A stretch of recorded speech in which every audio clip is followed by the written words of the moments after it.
Buen día, vamos a empezar con lo que es un tema nuevo, que son los experimentos cuasi experimentales, los diseños cuasi experimentales. Recuerden que, recapitulando un poco, tenemos lo que son los diseños experimentales. Y estos tenemos tres tipos, básicamente, que son los pre-experimentales,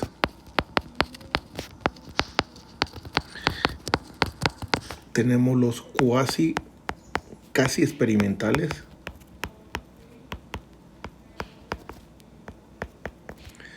y los experimentales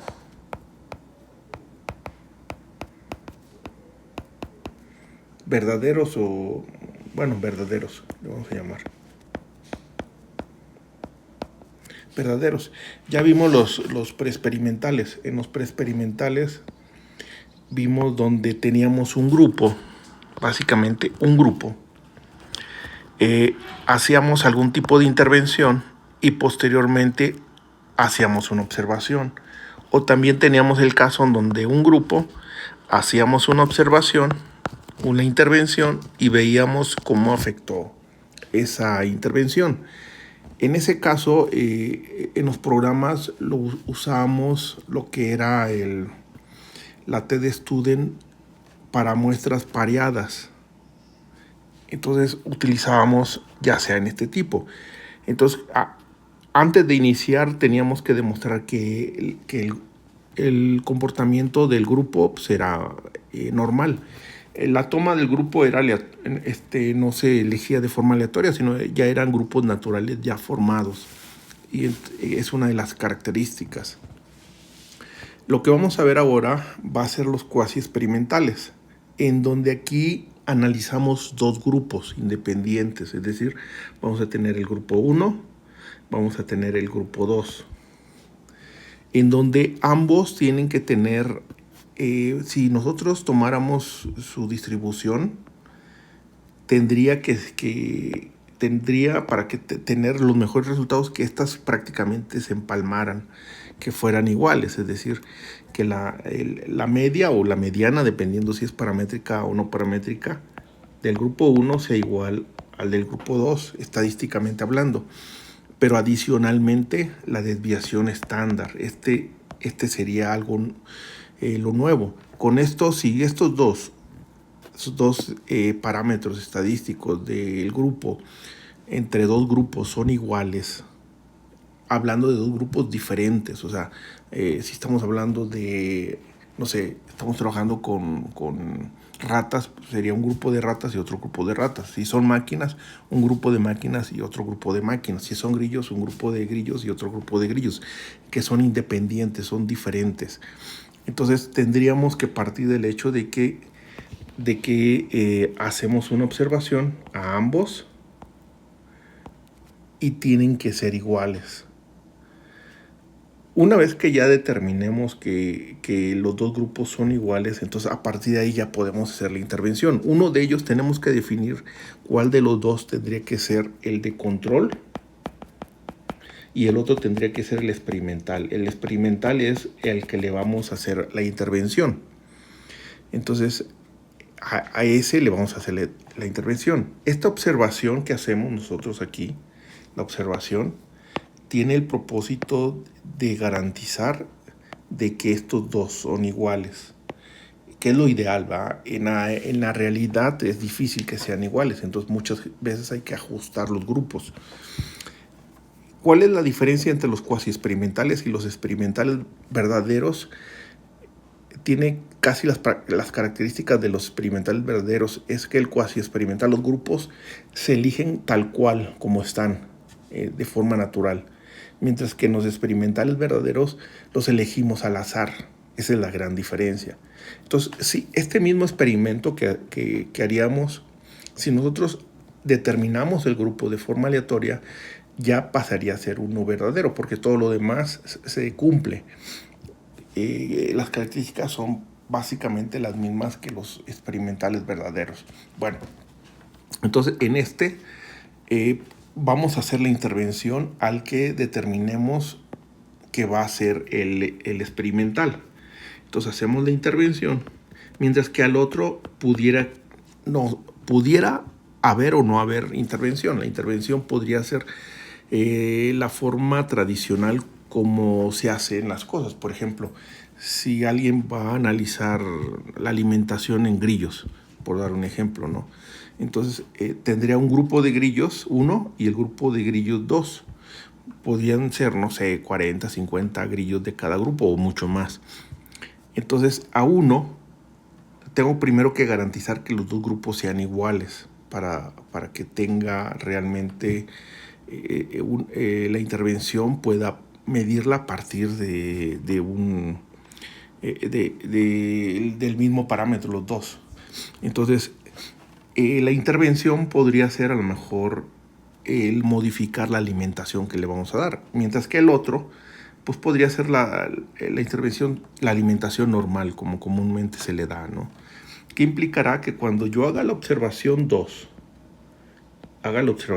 y haga la observación 4, en teoría, bueno, que en seres vivos va a ser un poco complicado, porque por ejemplo los grillos, tal vez este experimento me va a llevar 2 meses, no sé cuánto tengan de vida los grillos, pero digamos 2 meses, y durante esos 2 meses tengo que alimentarlos. Y si mi variable de respuesta que voy a medir es el peso de los grillos, claro que de la observación 3 a la observación 4 puede haber un ligero cambio, pero pudiera ser similar, pero va a haber un cambio. O sea, lo ideal es que de la observación 3 a la observación 4 se mantengan muy similares. Pero cuando hablamos de seres vivos es difícil, porque los seres vivos van creciendo, van madurando o van envejeciendo, dependiendo en qué etapa de la vida estemos haciendo el experimento. Si fueran máquinas, tal vez la observación 3 y la observación 4 me dieran los resultados muy similares. Y lo que yo sí esperaría es que con la intervención que yo hiciera, demostrara, por ejemplo, que la observación 2 del grupo 1 y la observación 4 del grupo 4 sí hubiera una diferencia, dependiendo que estoy midiendo. Si estoy midiendo el peso, yo esperaría que con una nueva alimentación, como investigador, mi observación 2 sea mayor, el promedio del peso de los grillos sea mayor que la observación de mi muestra control. Entonces, la G2 va a ser la muestra control, mientras la G1 va a ser la experimental. ¿Cómo determinamos cuál? Como las dos son idénticas, pues, como puede ser una o la otra. Es decir, esto podría estar inverso. El experimental y el control puede ser al revés, que la G1 sea la control y la experimental sea la G2. ¿Cómo lo elijo? Al azar. Eso puede elegir al azar. Entonces, básicamente eso es.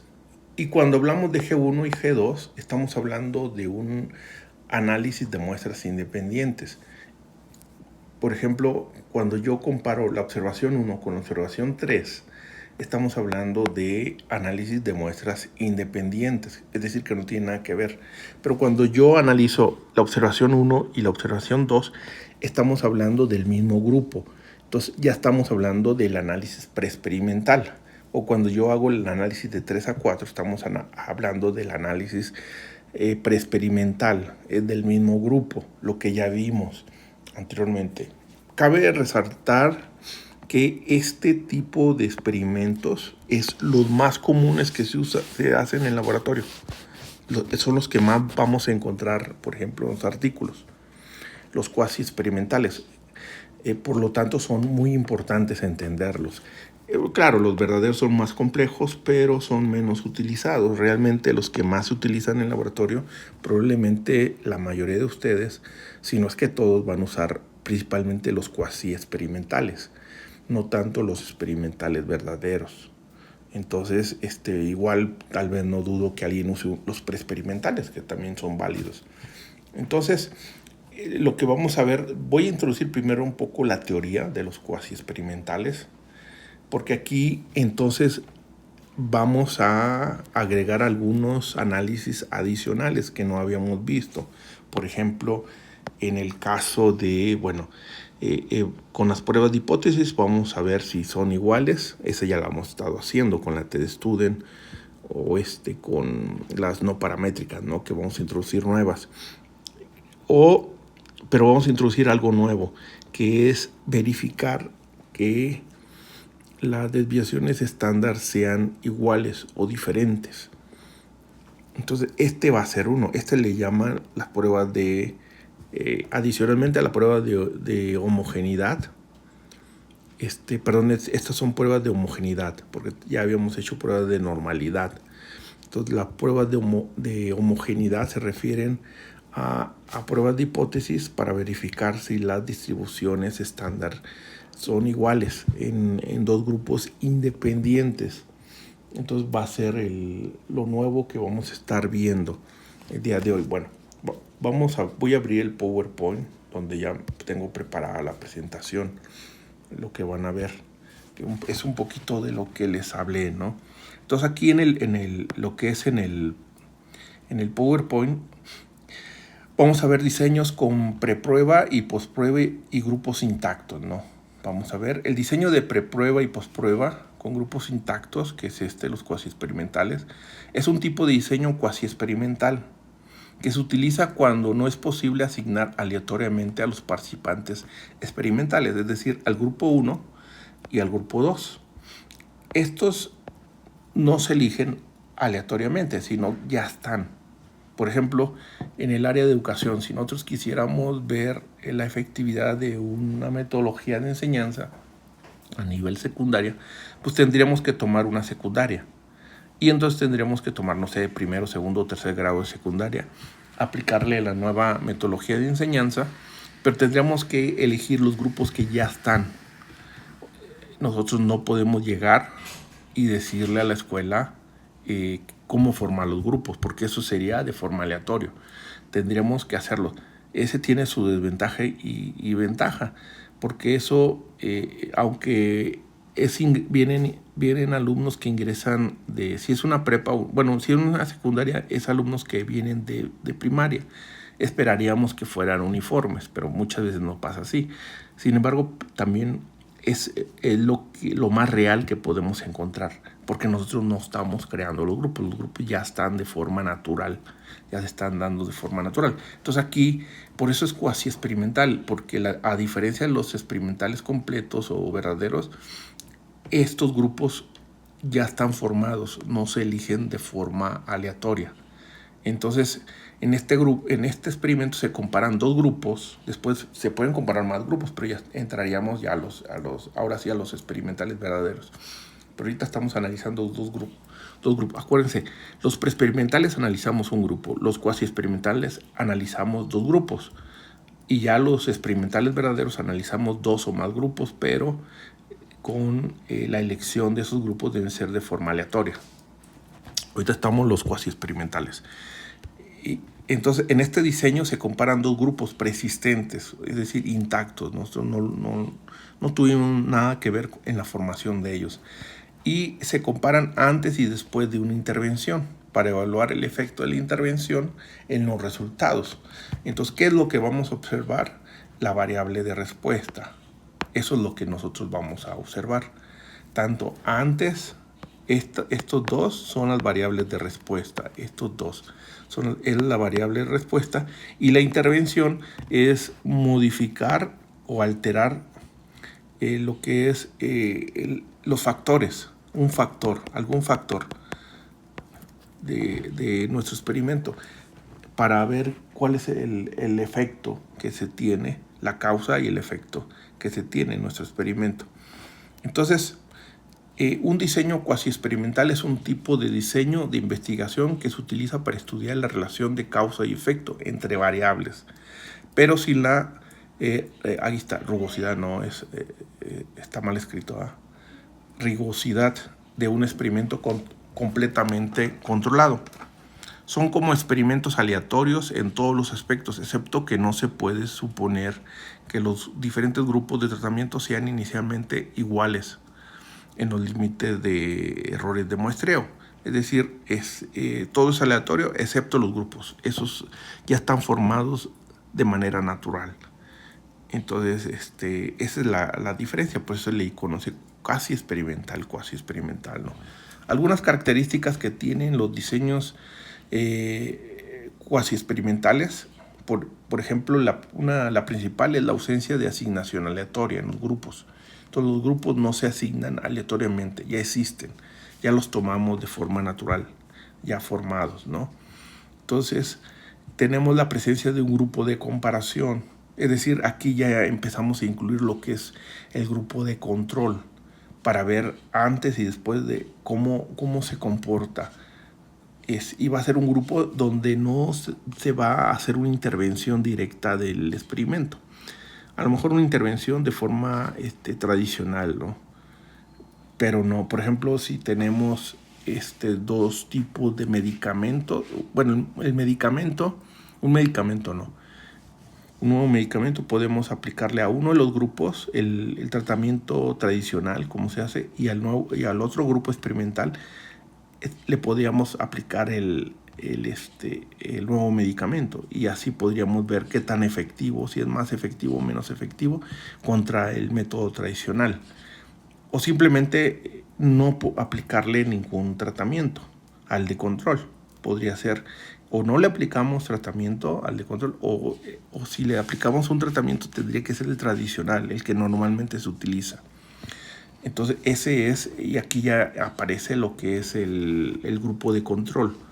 Entonces aquí otra característica es que se hace una manipulación a la variable independiente, es decir, al factor. Se manipula la variable independiente para observar sus efectos sobre la variable dependiente. Acuérdense que la variable dependiente es la variable de respuesta, lo que vamos a medir. Entonces, y la aplicación es lo más real, porque son aplicaciones en entornos reales donde no es viable o ético manipular ciertas condiciones, principalmente en el ámbito educativo, social o la salud, ¿no? Por la misma naturaleza de donde se va a hacer el experimento. Como les decía, si ustedes quieren hacer un experimento de educación o social en una secundaria, ustedes no van a ir a modificar cómo la secundaria elige. Ya hay un protocolo de cómo ingresan los alumnos y cómo se distribuyen en los diferentes grupos. Ustedes no van a querer imponer cómo hacer las cosas, si ya existen y de forma natural se da. Entonces, y otra es que hay una limitación en la validez interna. Es decir, hay un poco menos de control sobre las variables extrañas, por el mismo hecho de que nosotros no formamos esos grupos. Pero bueno, los podemos hasta cierta forma acomodar para igualar los dos grupos, ¿sí? Entonces hay cosas que nosotros no podemos controlar, no debemos manipular los grupos, sería antiético. Bueno, este es un diagrama general de lo que es un diseño cuasi experimental. En la primera fila tendríamos el grupo 1 y en la segunda fila tendríamos el grupo 2. Entonces, a uno de los dos grupos, lo primero que tenemos que hacer es que el grupo 1, este grupo 1 y el grupo 2 sean iguales, que sean iguales. Entonces hay que comparar los dos y demostrar que son iguales.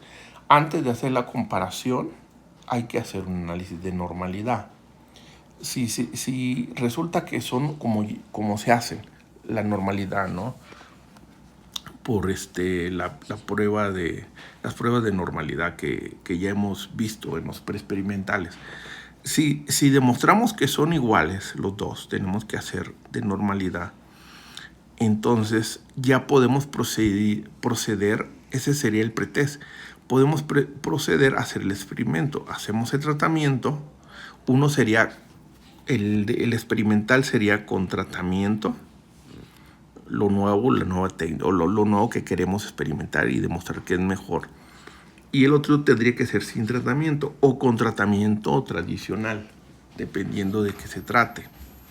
Bueno, entonces, pero vamos a proceder a hacer los tratamientos. Es decir, lo que estamos viendo aquí es G1, tratamiento.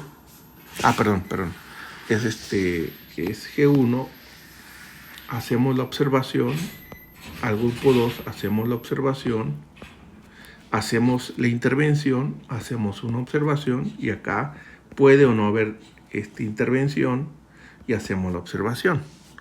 Entonces, lo que se espera en esta observación es que las dos distribuciones prácticamente se empalmen, lo que significa que la media del grupo 1 sea igual estadísticamente al grupo 2, pero adicionalmente la desviación estándar sea igual a la desviación estándar del grupo 2, sean iguales.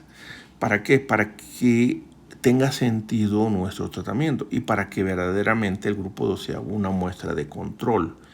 Es decir, es lo mismo que el grupo 1 y el grupo 2 son estadísticamente iguales. Entonces, yo podré, le hago el tratamiento que quiero hacer, el AX, y al otro lo dejo sin tratamiento, o lo hago el tratamiento común, como se le hace, dependiendo que sea el tradicional, y después observamos cómo se modificó. Yo esperaría que con el tratamiento nuevo tenga mejores resultados que con el tratamiento tradicional o sin el tratamiento. Y tengo que hacer la comparación. Entonces, pero tengo primero que partir de que los dos grupos son iguales, que son iguales. Entonces, pero antes de verificar si son iguales, tengo que ver que el grupo 1, la observación 1 y la observación 3 sean normales. Si son normales, pues voy a aplicar lo que es la t-student. En este caso sería la prueba de t-student de dos muestras independientes, así se llama.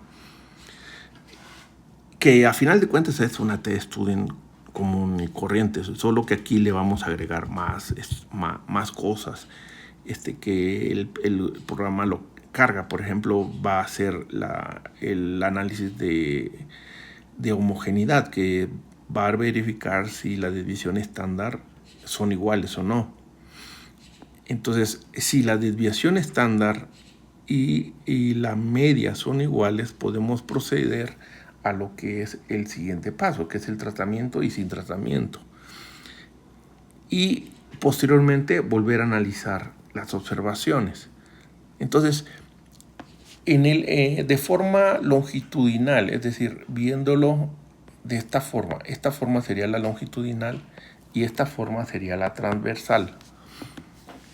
Entonces, si yo tengo que demostrar, por ejemplo, en el caso del grupo 1, que la observación 1 es diferente a la observación 2, como lo hago con los tratamientos experimentales. Y tengo que demostrar que el G2, que la observación 3, esta sería la observación 3, y la observación 4 son similares. Son similares si no hubo tratamiento, o que hubo un cambio si hubo algún tipo de tratamiento tradicional. ¿Y cómo lo logro? Con un preexperimental. Aquí lo voy a hacer con la t-student de una muestra pareada. Y esa sería la transversal. Y la longitudinal lo haríamos con la t-student, que le vamos a llamar de dos muestras independientes, si es normal.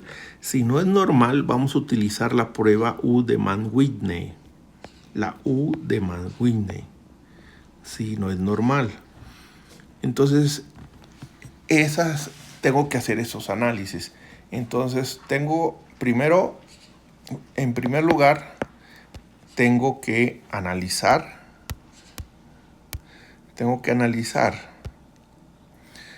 que el grupo 1 y el grupo 2 antes del tratamiento son iguales, estadísticamente hablando.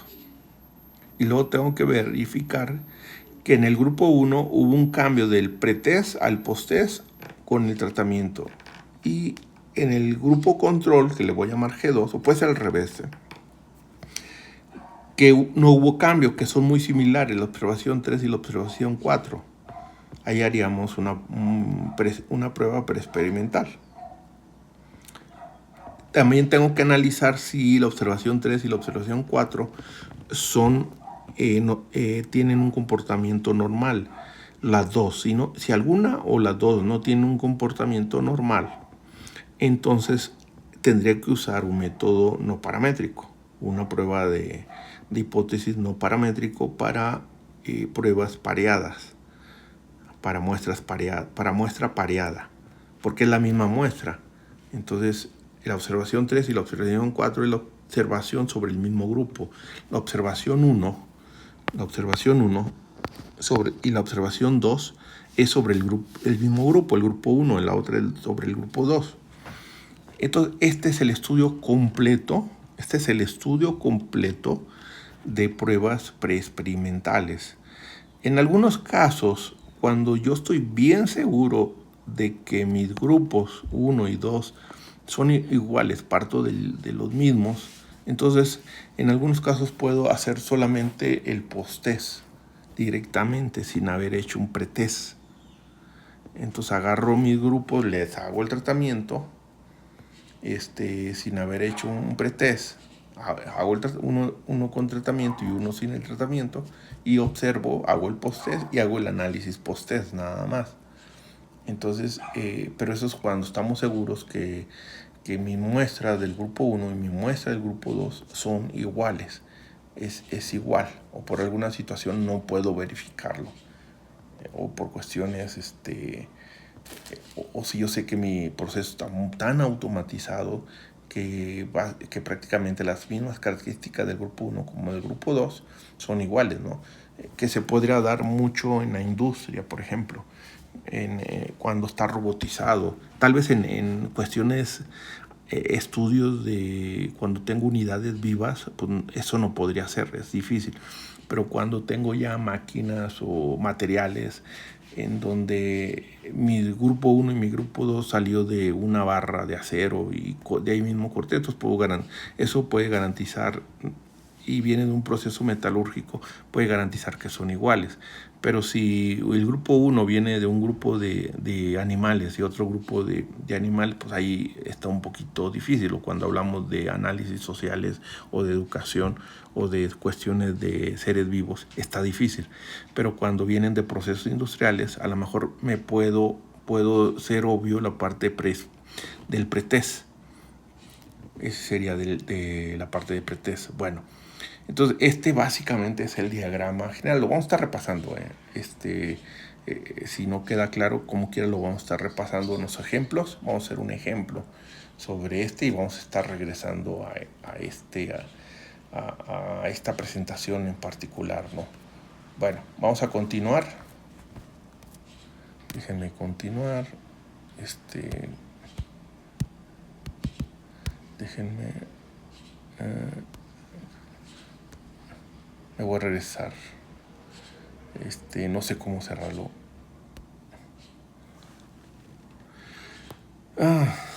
No, creo que me regreso. A ver dónde estaba. Estaba acá. Me regreso aquí. Es aquí está.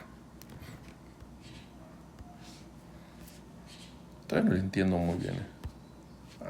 Creo que es este. Ya está. Ahí está. Es ¿no? Vamos a estar recurriendo a Entonces, regresamos a las características. Hay características principales, ¿no?, de las pruebas cuasi experimentales. La primera, que va a haber una preprueba, donde se mide la variable dependiente antes que se implemente la intervención o tratamiento. Entonces, esto nos permite obtener un punto de referencia para medir el cambio posterior. Yo necesito saber cómo está antes de hacer la intervención. Si estoy, no sé, analizando un tipo de alimento y mi grupo son grillos, pues tengo que ver cuánto pesan los grillos antes de darles el alimento nuevo. Y hago la intervención, ya empiezo a alimentar a un grupo, lo alimento de forma tradicional, como normalmente, o ahí en el patio de mi casa, y que se coman como comerían en el campo. Esa sería la forma tradicional. O en el laboratorio, a lo mejor darles alimento comercial que venden en alguna tienda, o como ya está publicado y se les da. Tardamos, no sé, 3 meses, 2 meses, ya el experto determinará, la gente especialista determinará cuánto tiempo. Mientras que a un grupo lo alimento de forma tradicional, al otro grupo lo voy a alimentar con el nuevo alimento que yo creo que es mejor que el tradicional. ¿Cuál podría ser mi variable dependiente? Tal vez el peso, o tal vez la medida de alguna proteína, o algo que me interese del grillo, ¿no? A lo mejor, no sé si produzcan la proteína, a lo mejor sería la proteína. Podría ser la proteína. Entonces, mido cómo están de proteína o de peso, no sé qué variable podría ser. Digamos, a lo mejor la proteína, ¿no? Igual, a lo mejor estoy inventando, no sé si... bueno, creo que sí, ¿no? Son buenos para la proteína. Entonces, imagínense, los mido antes. Esa es la preprueba. Porque yo necesito partir de un punto de referencia para medir cómo cambió en ambos grupos. Ahora, en esa preprueba, yo tengo que demostrar que los dos grupos son iguales, que la media y la desviación estándar son iguales. Ese análisis se le llama t-de-Student de dos muestras independientes.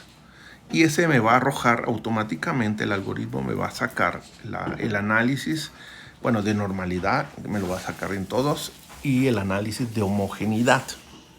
Aparte, otros más que vamos a ver. Vamos a ver también, no lo va a arrojar el algoritmo.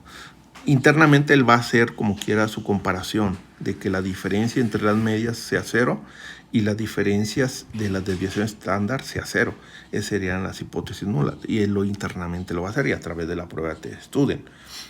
Entonces, solo que aquí le vamos a llamar así, prueba t-Student de dos muestras independientes, porque los dos grupos no tienen nada que ver, y me va a cargar esos datos. Bueno, entonces aquí ya una vez que yo hice mi medición y yo determiné que el grupo 1 y el grupo 2 antes de la intervención son iguales, y si no lo son iguales tengo que hacer un tratamiento. Ahorita vamos a ver una de las muchas formas en que se hace el tratamiento. Ahorita vamos a hacer un tratamiento en el ejemplo. Entonces, una vez que está eso, se hace la intervención, que puede durar días, meses o hasta un año o más. Y después viene una postprueba. La postprueba se hace después de la intervención y se le hace a ambos grupos. Un grupo, por ejemplo, de grillos en donde les estuvieron sujetos al nuevo alimento que yo diseñé, por dar un ejemplo, ¿no? Y que yo creo que con eso van a aumentar, no sé, el peso. Si midiéramos el peso, o la proteína, o algún otro parámetro. Yo determino qué parámetro. Entonces tengo que medirlo antes y después. Al que mido antes se le va a llamar preprueba, y al que mido después le vamos a llamar postprueba. Y entre esos dos va a estar la intervención. Un grupo que le voy a llamar el experimental, al que le voy a aplicar, a ese le voy a aplicar el nuevo alimento, por dar un ejemplo. Y otro grupo que le voy a llamar de control, ese no lo voy a hacer nada. Lo voy a dejar que se alimente de forma tradicional, normal. Entonces yo esperaría, en el caso de seres vivos, como va pasando el tiempo, en el control yo esperaría que la medición antes de la intervención y después de la intervención, aunque se supone que no intervení, fuera igual, pero como son seres vivos, pues sí va a haber cambio, porque o se hacen más jóvenes los grillos y se hacen más fuertes, o se hacen más viejos y bajan de peso, o hasta pierden proteína o el elemento que voy a medir, que es diferente a las máquinas. Si yo estuviera midiendo máquinas o materiales, por ejemplo, un acero en donde a algún grupo de ese acero le voy a hacer un tratamiento superficial donde yo asumo que resiste más la corrosión. Y al otro grupo, que es un grupo igual de acero, una muestra de aceros, donde no le voy a hacer nada. No le voy a hacer nada. Una vez que yo haga el tratamiento, la intervención, le voy a medir la corrosión antes y después. Entonces, antes del tratamiento, la corrosión me va a dar igual, y después del tratamiento yo esperaría que la corrosión en el de control me dé igual, porque pues el material no le va a pasar nada. A lo mejor se oxida un poquito, pero prácticamente va a ser similares, que es diferente si fuera un ser vivo. Ahí sí va a haber ligeramente un cambio. No esperemos que sea igual. Pero cuando hablamos de máquinas o de instrumentos, ahí sí va a haber, ahí sí no vamos a ver cambios, es difícil. Entonces, en el material yo voy a ver que la corrosión va a bajar bastante y en el otro se va a mantener igual porque no le hice nada. Y eso me va a servir de comparación. Entonces, a ese se le llama postprueba. Entonces, y tenemos los grupos intactos, ¿no? En lugar de no se asignan aleatoriamente a los participantes, sino el grupo experimental y el grupo de control se utilizan ya grupos formados. En este caso, pues pueden ser un grupo de máquinas de una empresa, o la mitad de las máquinas y la otra mitad de las máquinas. Ya están. Cuando yo hago estos grupos de forma aleatoria, estaríamos brincando a grupos verdaderos. Entonces, y sería otro tipo sería lo mismo, pero ya le llamaríamos experimentos verdaderos. En algunos casos, tal vez si fueran materiales, pues sí podría a lo mejor elegirlos de forma aleatoria. O a lo mejor los grillos los podía elegir de forma aleatoria. Eso me garantiza de que voy garantizo de que la media y la desviación estándar serían iguales.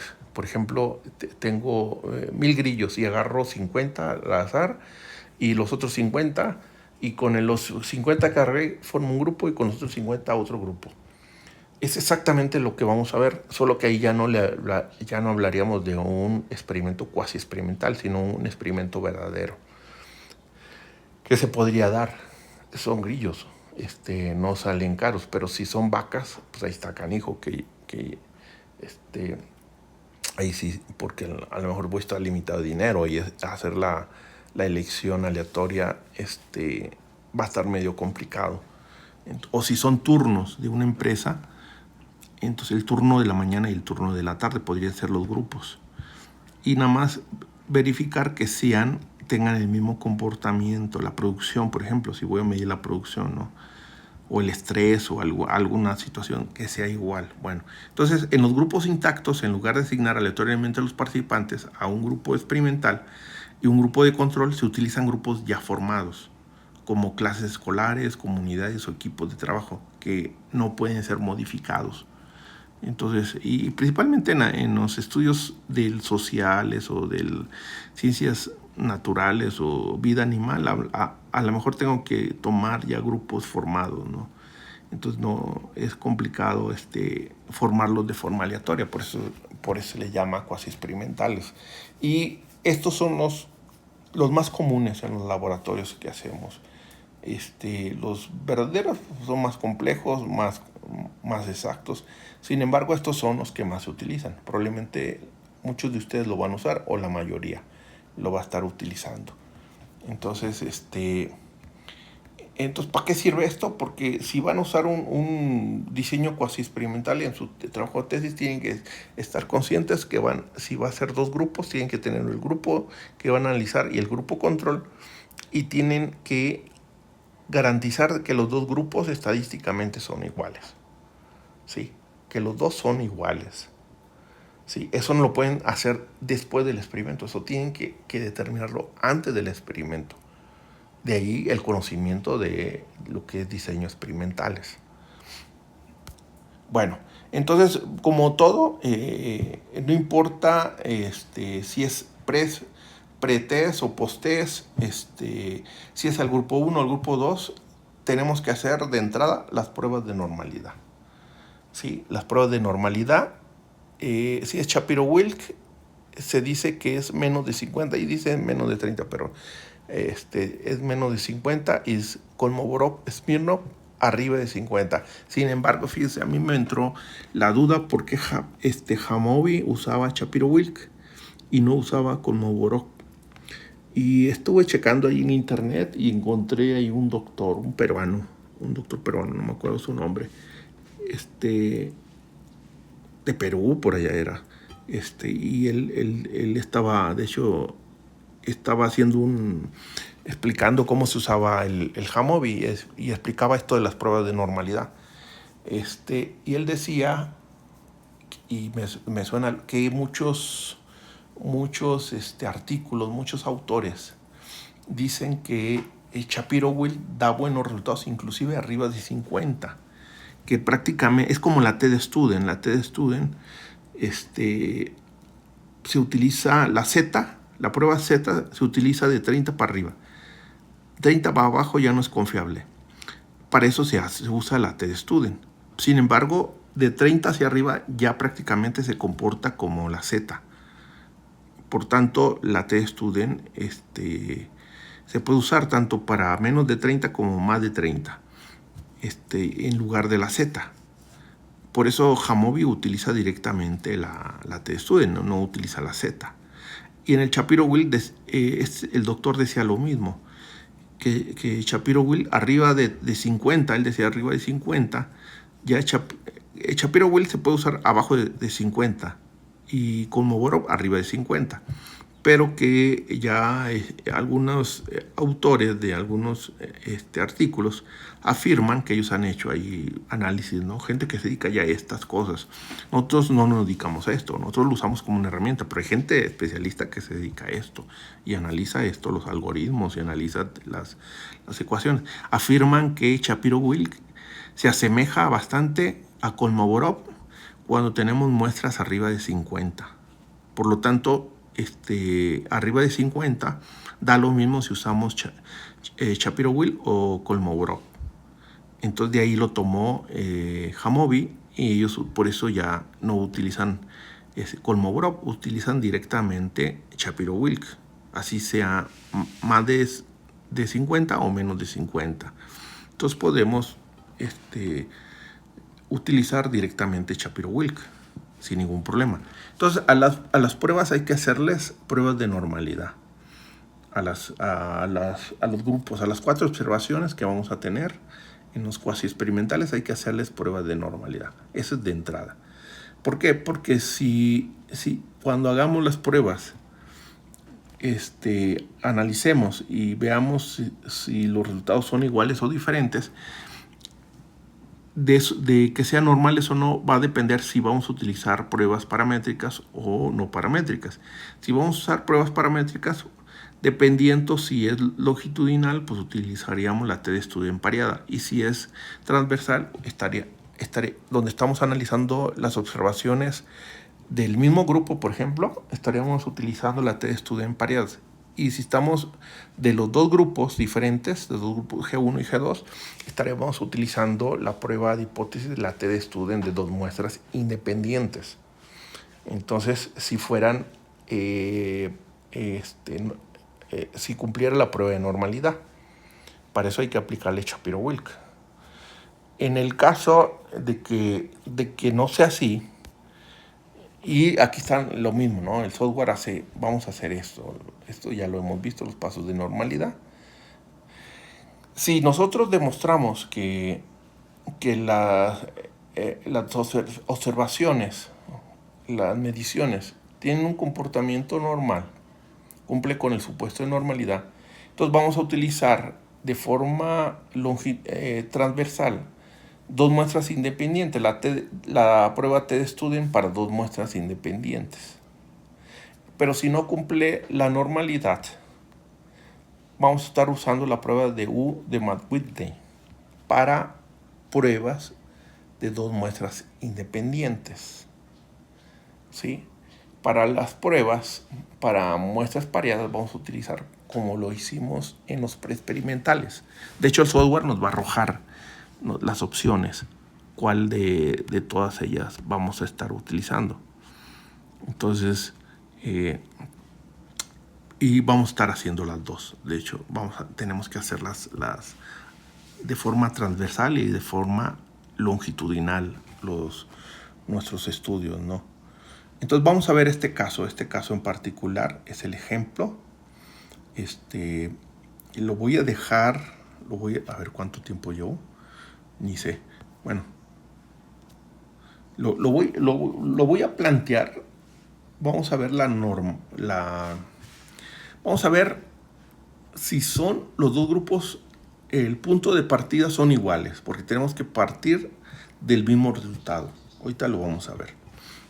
Vamos a ver eso. Mira, vamos a ver este ejemplo. Este caso de estudio es Es la evaluación de un programa educativo con diseño cuasi experimental. Es decir, hay una preprueba, una postprueba de dos grupos intactos.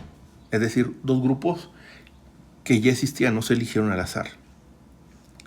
Pueden ser grupos elegidos al azar, ¿eh? Es exactamente el mismo procedimiento que vamos a usar, pero ya no sería cuasi experimental, sería experimental, ¿verdad? Uno de los experimentales verdaderos. Los experimentales verdaderos hay un montón. Y de los cuasi experimentales, este es el que utilizamos. Desconozco si haya más, pero este es el que la literatura nos refiere, ¿no? Bueno, entonces, el grupo experimental, este grupo está compuesto por estudiantes de una clase que participa en el programa de aprendizaje basado en proyectos, el ABP. Ese salió como en el año 2000, yo me acuerdo ahí. Trabajaba en el TEC de Monterrey y nos capacitaron el proyecto, el aprendizaje basado en proyectos, ¿no? ¿Qué son las prácticas? Vaya, muy común usado, ahorita ya se utiliza bastante el uso de prácticas, ¿no? Que a veces es difícil porque no tenemos laboratorios adecuados en licenciatura, ¿no? Pero bueno, entonces tenemos un grupo, uno de los grupos, los dos grupos, de hecho, son dos grupos que están compuestos por estudiantes de una clase. A uno de los grupos le vamos a aplicar el aprendizaje basado en proyectos, el ABP. A ese grupo que le vamos a aplicar la intervención, que suponemos que es una intervención novedosa, donde vamos a tener mejores resultados, le vamos a llamar el grupo experimental.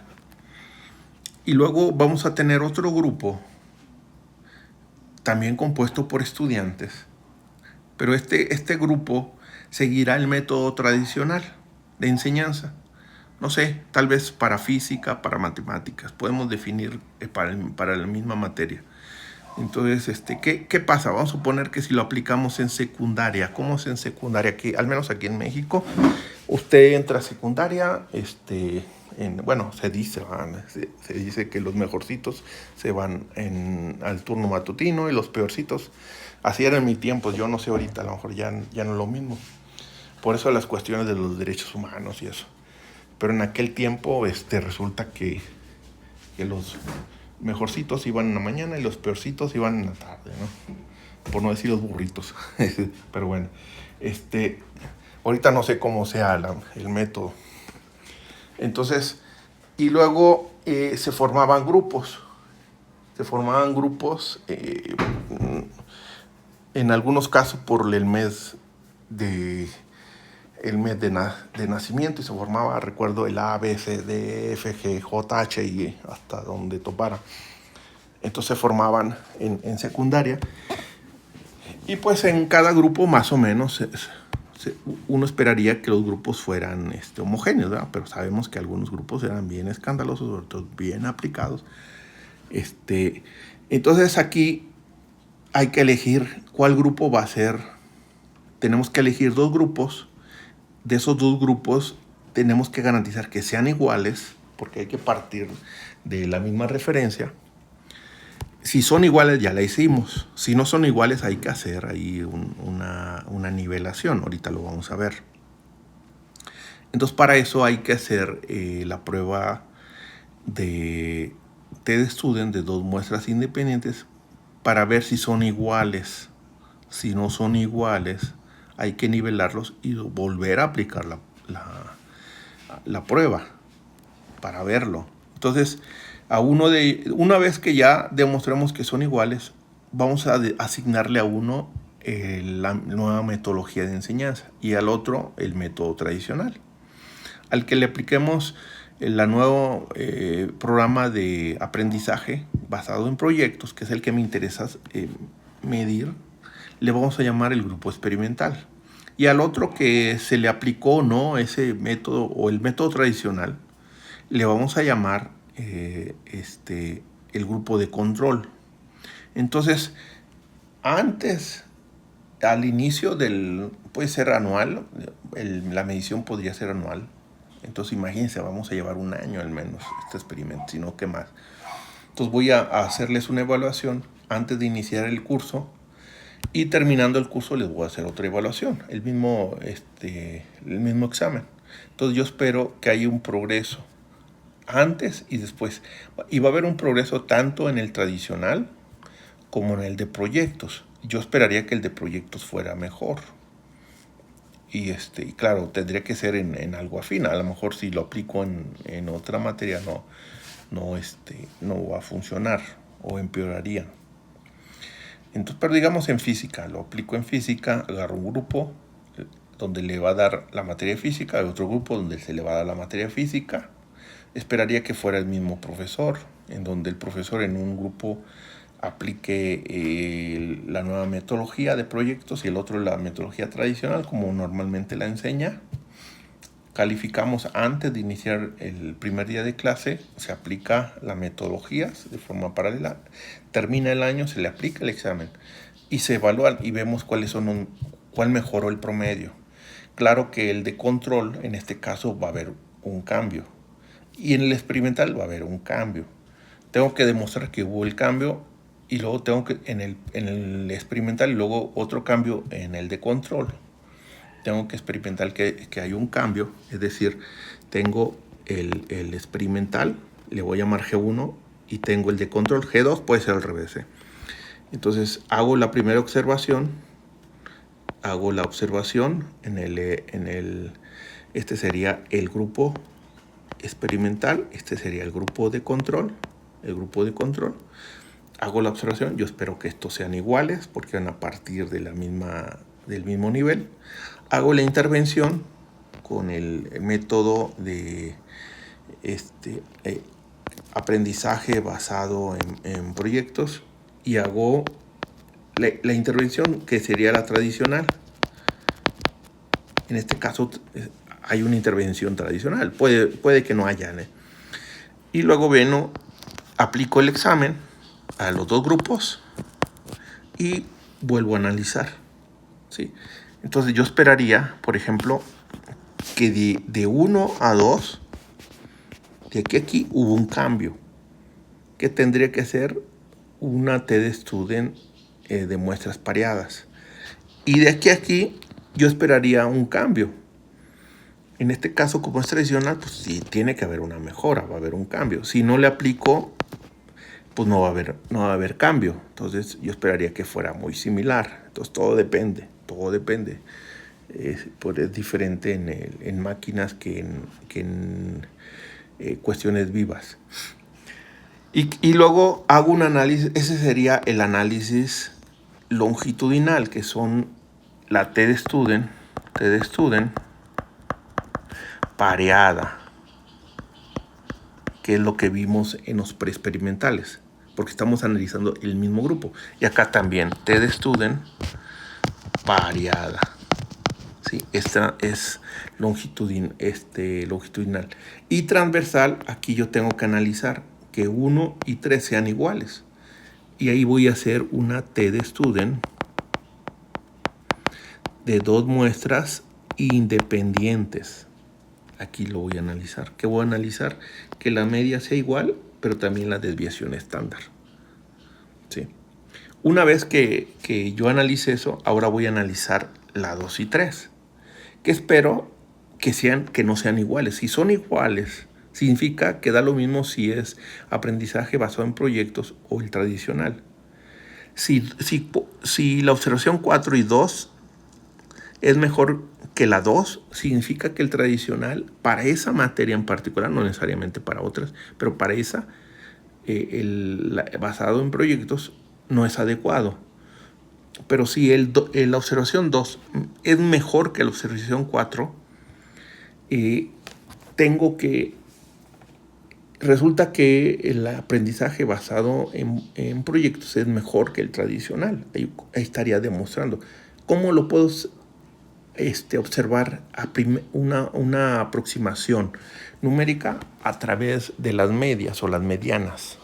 Ese podría ser mi primer indicio de qué es. ¿Y cómo lo demuestro? Con las pruebas de hipótesis. Entonces, por eso antes, una vez que yo corra mi experimento, lo termine, lo primero que tengo que reportar es la estadística descriptiva, que es la media, la desviación estándar, la normalidad, y después demostrarlo con las pruebas de hipótesis, las pruebas de hipótesis, ¿sí? Entonces, ese sería el caso. Eso, a final de cuentas, lo que yo espero es que la observación 2 sea mejor que cualquiera de las tres. Cualquiera, que mejor que la 4. Y por consiguiente, que la 1 y la 3. Que sea mucho mejor. Si es peor, pues ahí entonces ya estamos en problema. No sirve esa técnica entonces. Para eso sirve, ¿no?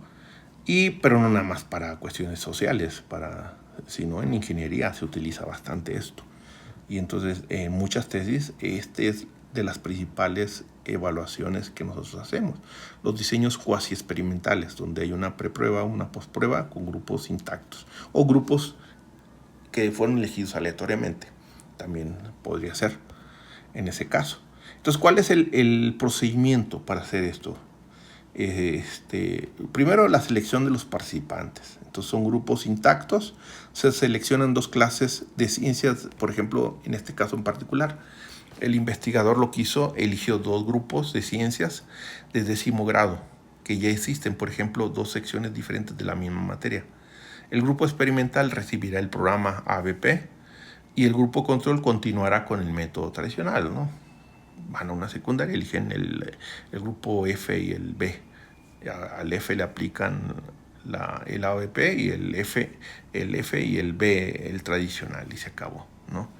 Aquí la asignación no fue aleatoria debido a que las clases ya están formadas. Se respetó la forma en que la escuela hace la elección.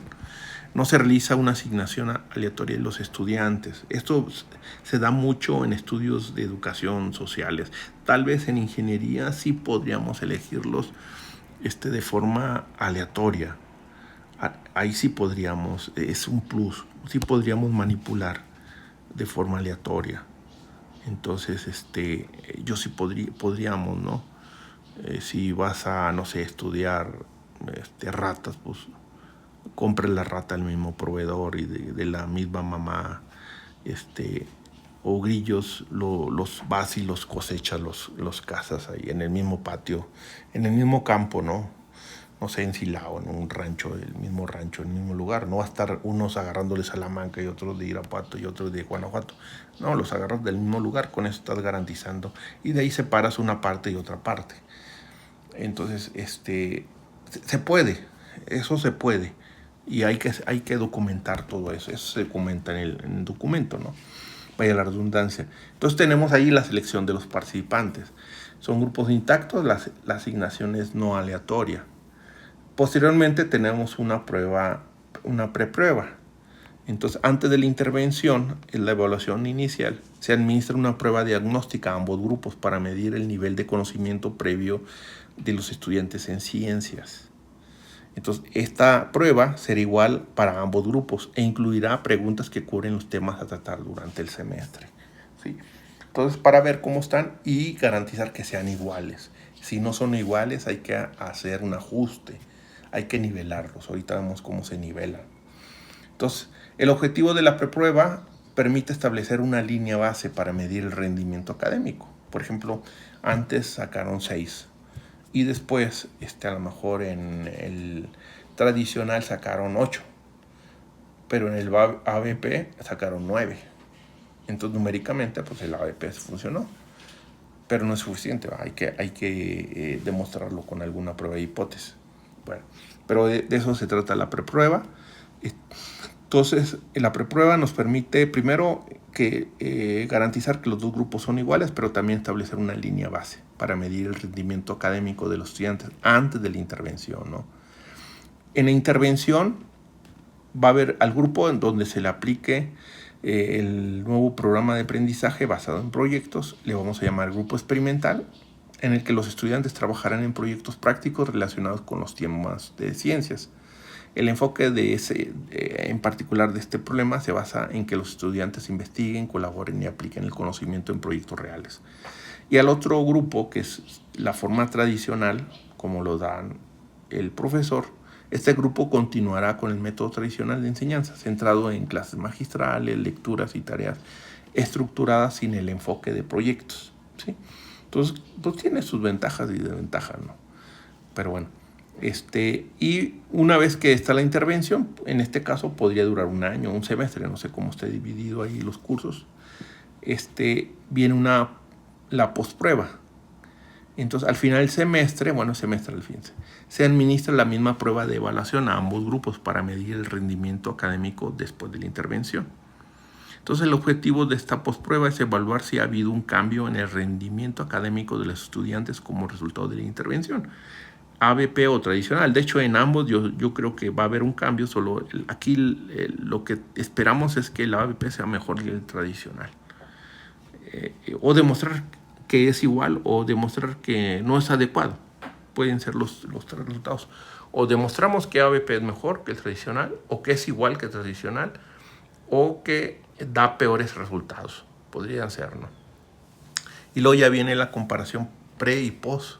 Se comparan los resultados de la preprueba y postprueba dentro de cada grupo y entre los dos grupos para evaluar el impacto del programa. Es decir, se hace entre el mismo grupo serían pruebas de test student pareadas si fuera normal, y entre los dos grupos serían entre dos muestras independientes, la T de student para muestras independientes, dos muestras independientes.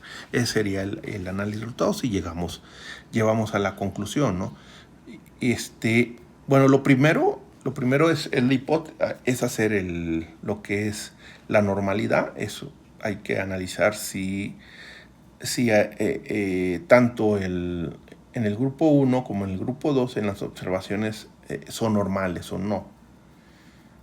Entonces hay que analizarlo, principalmente antes de iniciar la intervención, hay que analizarlo.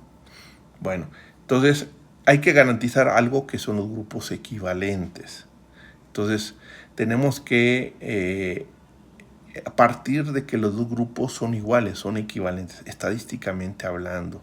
Entonces, al demostrar que los grupos no presentan diferencias significativas en la preprueba, es decir, que el p-valor de la prueba de hipótesis de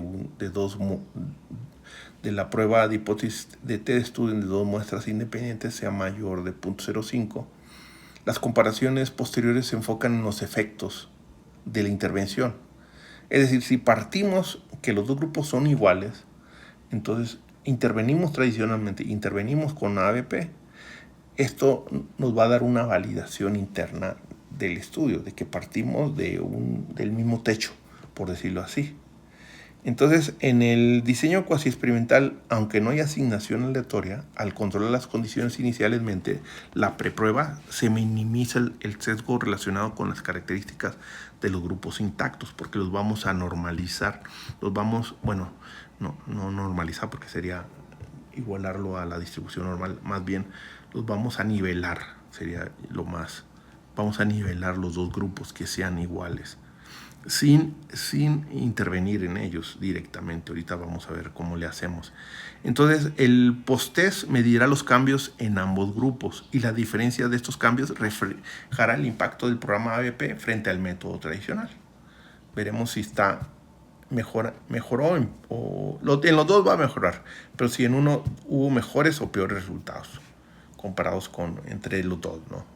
Relativos a los dos.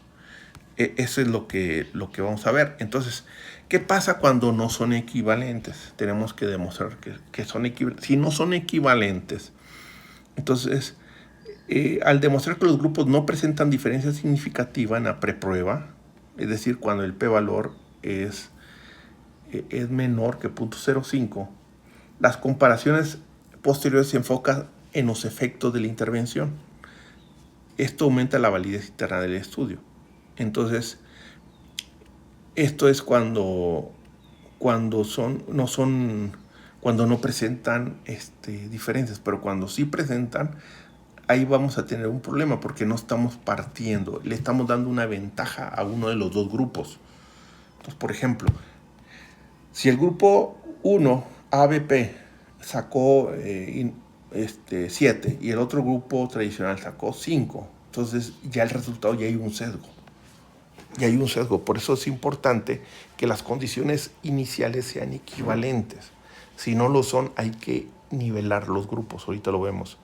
Entonces, en el diseño cuasi experimental, aunque no haya asignación aleatoria, al controlar las condiciones iniciales mediante la preprueba, se minimiza el sesgo, ¿no?, de los grupos intactos. Esto ya lo habíamos visto. Bueno, vamos a ver Miren, este es los grupos. Entonces, antes del experimento, yo tengo dos aulas, el aula A y el aula B. Y si vemos son 1, 2, 3, 4, 5, 6, 7, 8, 9, 10, 12, 13, 14, son 15 alumnos. Son grupos de 15, pueden ser de 30 o 50, pero son 15. Entonces, lo primero que yo tengo que ver es demostrar que partimos de la misma condición, que son equivalentes los dos grupos. Entonces, aquí vamos a empezar. Vamos a empezar con el análisis. Entonces yo voy a empezar. Yo tengo mi grupo 1. Aunque sea, lo voy a dejar hasta ahí. Vamos a demostrar eso. Yo tengo mi grupo 1. Vamos a hacer la demostración. Yo tengo mi grupo 1 y yo tengo mi grupo 2. ¿Cuál es el experimental? ¿Cuál es el control? Ahorita no me interesa eso. Lo primero que tengo que hacer es que ambos grupos, si yo empalmo sus dos distribuciones, prácticamente se empalman, son las mismas. Yo lo que no quiero es que uno esté aquí y el otro esté por acá, o esté movido, sino que coincidan, que los dos coincidan. Entonces, hay un parámetro que es la diferencia de las medias, le llaman la D. Es el parámetro de Cohen, que no lo da el programa. Eso lo explico más adelante. Bueno, entonces yo lo que necesito es que los promedios y las desviaciones estándar sean iguales. Si son iguales, lo que estoy viendo es el empalme de las dos distribuciones, independientemente como sea, ¿no? Aquí puede ser la media o puede ser la mediana, ¿no? Puede ser la mediana, dependiendo si es aquí es una mu. O bueno, lo pongo X si quiero. El promedio y la mediana, ¿no? Dependiendo. Entonces, yo lo que quiero es demostrar, antes de experimentar, que el grupo 1 es equivalente al grupo 2. Eso es lo que me interesa. ¿Para qué? Para partir del mismo principio, del mismo que voy a partir, que estos dos son iguales. Que son estos dos, que son iguales. ¿Sí? Entonces, ¿y cómo lo hago? Hago la observación 1 y hago la observación 2. Aplico el mismo examen. Y aplicando el mismo examen, ya obtuve los resultados. Entonces, ¿cómo lo demuestro? Primero voy a sacar las estadísticas. La estadística, a ver, ¿dónde está? Está aquí. Esto lo voy a pasar a Jamovi, ¿no? Lo voy a hacer en Jamovi. Por ahí ya les pasé lo que es el SSPS. Es parecido al Minitel, casi todos son iguales, parecido. El Jamovi es un poquito más amigable y es gratis aparte. Bueno, es gratis entre comillas, porque el que se usa en línea hay que pagar para que te lo abra en cualquier momento. Pero bueno, abro el Jamovi.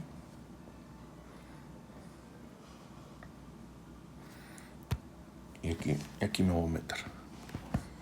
Ahí está el Jamovi. Voy a abrir el archivo. Yo lo tengo por aquí en Excel. Déjenme lo abro. Lo voy a abrir en Excel. A ver, por aquí está. Después les paso el archivo. Es diseños experimentales, cuasi experimentales. Y voy a abrir el Excel. Aquí está el Excel. Sería el ejemplo número 1. Y son estos dos. Miren, son estos. ¿Dónde está? Estos dos. Es el pretest.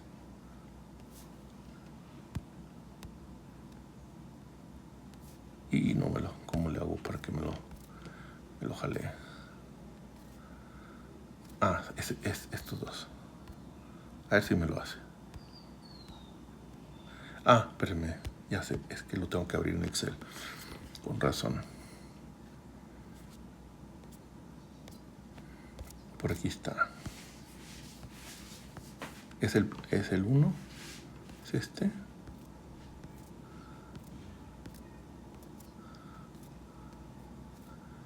Es este. Estos son los grupos. El grupo 1 y el grupo 2. Es la información. Son 15. Sí, son 15. Lo copio y lo voy. Tengo que demostrar primero que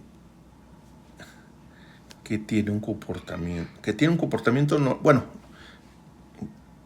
tengo que demostrar. Tengo que sacar primero sus estadísticas, a ver si son iguales, a ver si me da una idea. Yo no sé si estos tienen un supuesto normal o no normal, no lo sé de entrada. Entonces lo que voy a hacer una aproximación, voy a sacar los estadísticos. Me voy a ir a exploración y voy a sacar las descriptivas. Y voy a agarrar, bueno, antes de esto, le voy a decir que es continuo, porque son datos continuos. Y también que es continuo. Ahí está, continuo. Continuo y continuo. Voy a hacer continuo. El A sería el grupo 1. Entonces ya está. Me voy a análisis. Me voy a ir a exploración descriptiva. Ahí está. Voy a pasar la variable esta y la variable B. Ahí está. El grupo A y el grupo B. Y aquí lo puedo ver, miren. Aquí está, número de muestra, 15, 15. La media. Canijo, espérame. ¿Qué pasó? Grabé lo mismo. Algo hice. A ver, ¿qué pasó aquí? No, es igual. Algo pasó ahí. Aquí está, miren. El grupo 1 y el grupo 2. Igual puedo ser así. Y si es diferente. Sí, estos dos son diferentes. Ya voy al Jamovi. Hay varias formas de hacerlo. Lo voy a borrar.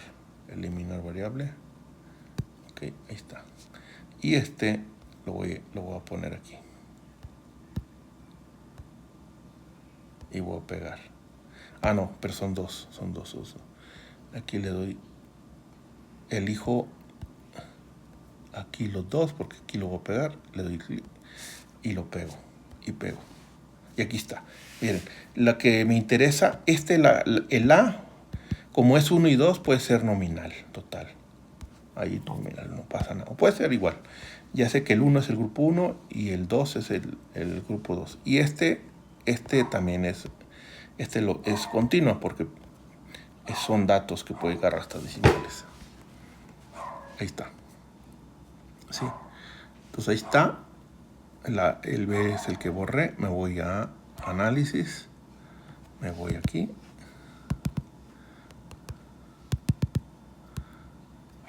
Bueno, ahí está. Lo voy a quitar.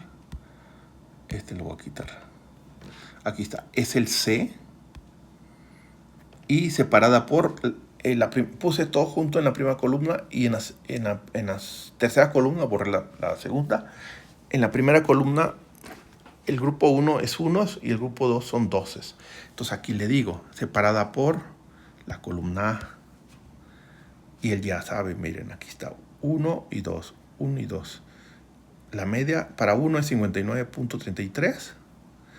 Y la media para el grupo 2, que sería el B, el grupo A, la aula A y la aula B.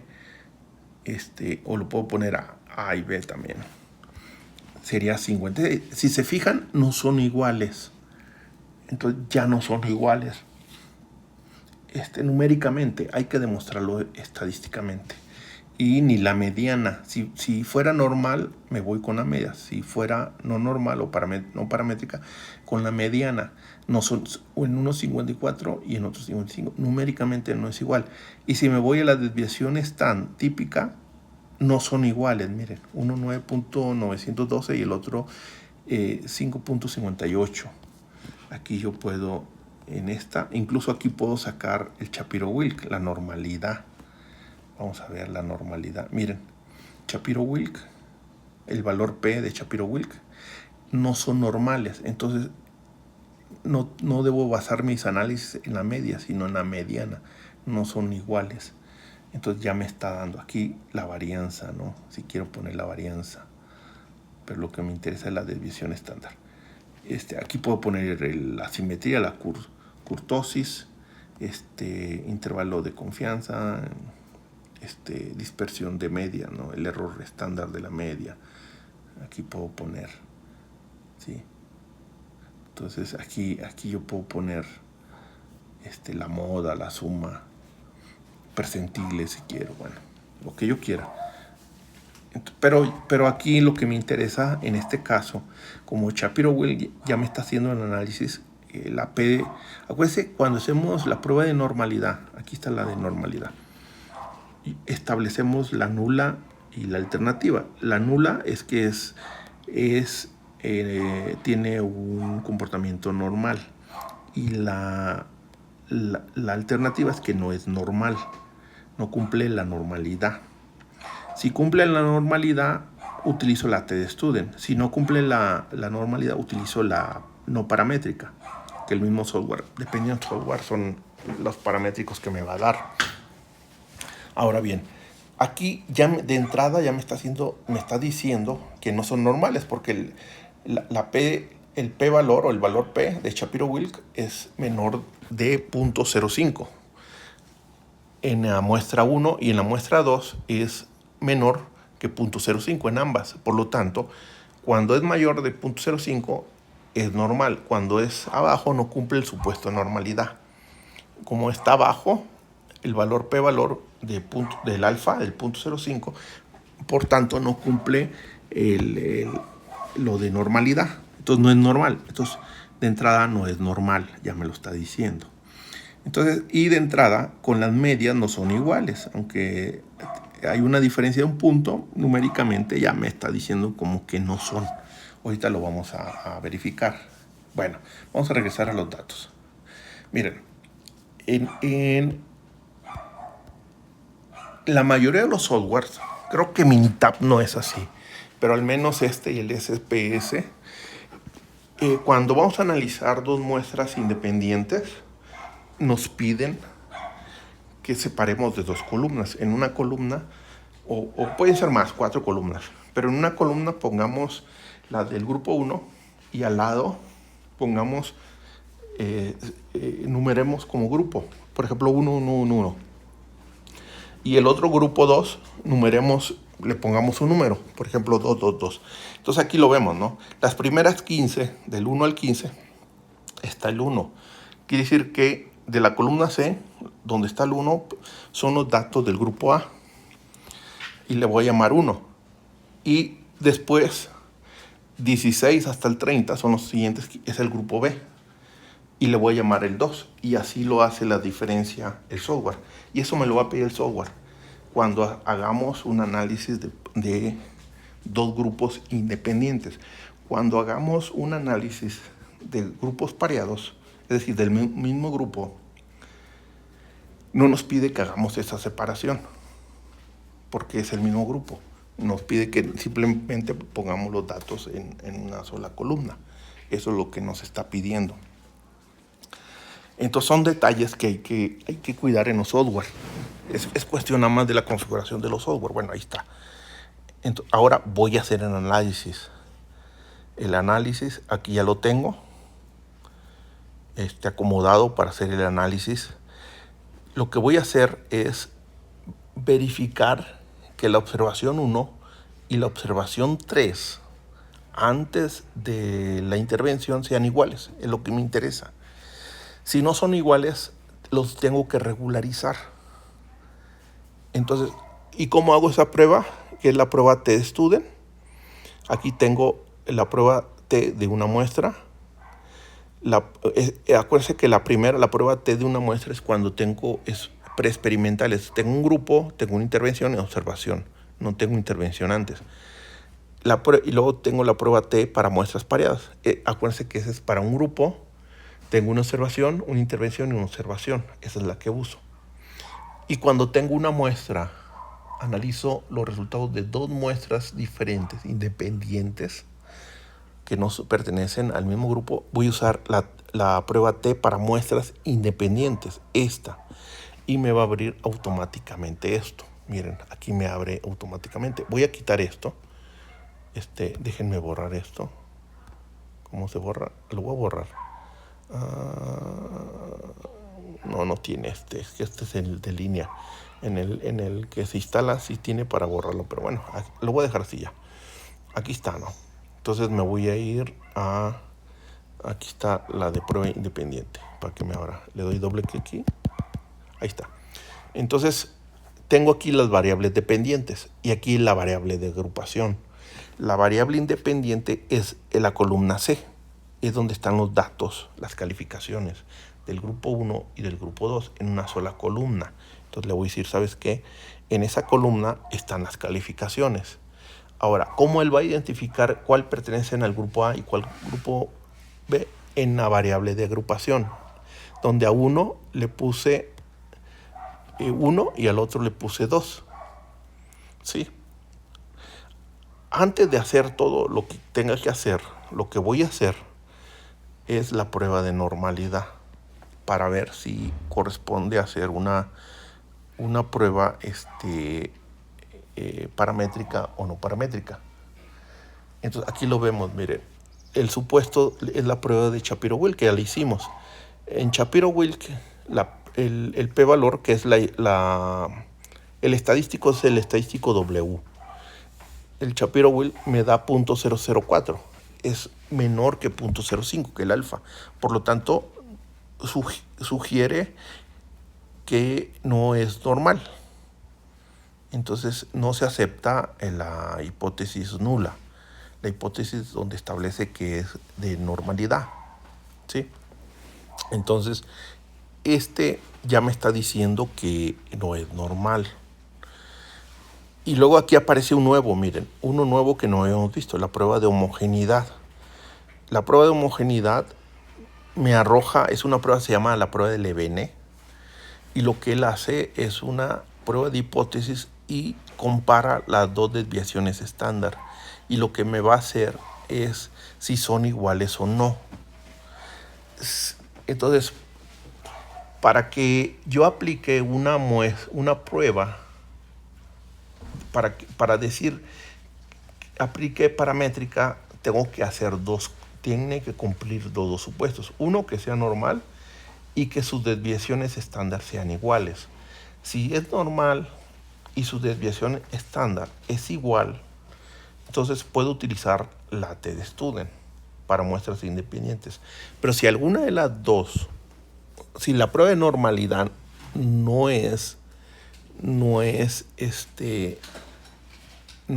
cumple la prueba de normalidad, entonces tendría que utilizar una prueba, una